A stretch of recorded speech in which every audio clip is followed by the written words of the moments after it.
ಮೆಕ್ಸಿಕೋದ ರಾಜಧಾನಿ ಮತ್ತು ಪೆಸಿಫಿಕ್ ಕರಾವಳಿಯ ಪ್ರವಾಸಿ ತಾಣವಾದ ಅಕಪುಲ್ಕೋ ಬಳಿ ಶುಕ್ರವಾರ 6.5 ತೀವ್ರತೆಯ ಭೂಕಂಪ ಸಂಭವಿಸಿದ್ದು ಕನಿಷ್ಠ 2 ಸಾವನ್ನಪ್ಪಿದ್ದಾರೆ.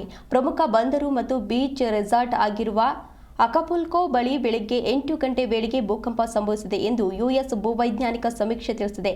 ಮೆಕ್ಸಿಕೋ ನಗರದ ಉತ್ತರಕ್ಕೆ ಸುಮಾರು 400 ಕಿಲೋಮೀಟರ್ ದೂರದಲ್ಲಿ ಕಂಪನ ಉಂಟಾಗಿದ್ದು ಜನರು ಭಯಭೀತರಾಗಿ ಕಟ್ಟಡಗಳಿಂದ ಹೊರಬಂದು ಭೀತಿಯಲ್ಲಿ ಗುಂಪುಗೂಡಿದ್ದಾರೆ. ರಾಜಧಾನಿಯಲ್ಲಿ ತನ್ನ 2ನೇ ಮಹಡಿಯ ಅಪಾರ್ಟ್ಮೆಂಟ್ನಲ್ಲಿದ್ದ 60 ವರ್ಷದ ವ್ಯಕ್ತಿಯೊಬ್ಬರು ಈ ವೇಳೆ ಬಿದ್ದು ಸಾವನ್ನಪ್ಪಿದ್ದಾರೆ ಎಂದು ಸ್ಥಳೀಯ ಅಧಿಕಾರಿಗಳು ತಿಳಿಸಿದ್ದಾರೆ. ಮತ್ತೊಂದೆಡೆ 50 ವರ್ಷದ ಮಹಿಳೆಯೊಬ್ಬರು ತಮ್ಮ ಅವರ ಮೇಲೆ ಕುಸಿದ ಪರಿಣಾಮ ಪ್ರಾಣವನ್ನು ಕಳೆದುಕೊಂಡಿದ್ದಾರೆ ಎಂದು ಗೆರೂರು ಗವರ್ನರ್ ಎವೆಲಿನ್ ಸೆಡ್ಡೋರ್ ತಿಳಿಸಿದ್ದಾರೆ. ಜೊತೆಗೆ 12 ಮಂದಿ ಗಾಯಗೊಂಡಿದ್ದಾರೆ ಎಂದು ನಗರದ ಮೇಯರ್ ಕ್ಲಾರಾ ಬ್ರುಗೋಡಾ ಸಾಮಾಜಿಕ ಮಾಧ್ಯಮದಲ್ಲಿ ಬರೆದುಕೊಂಡಿದ್ದಾರೆ. ಆದರೆ ದೇಶದ ಅತಿದೊಡ್ಡ ನಗರದಲ್ಲಿ ಯಾವುದೇ ದೊಡ್ಡ ಹಾನಿಯ ವರದಿಗಳಿಲ್ಲ.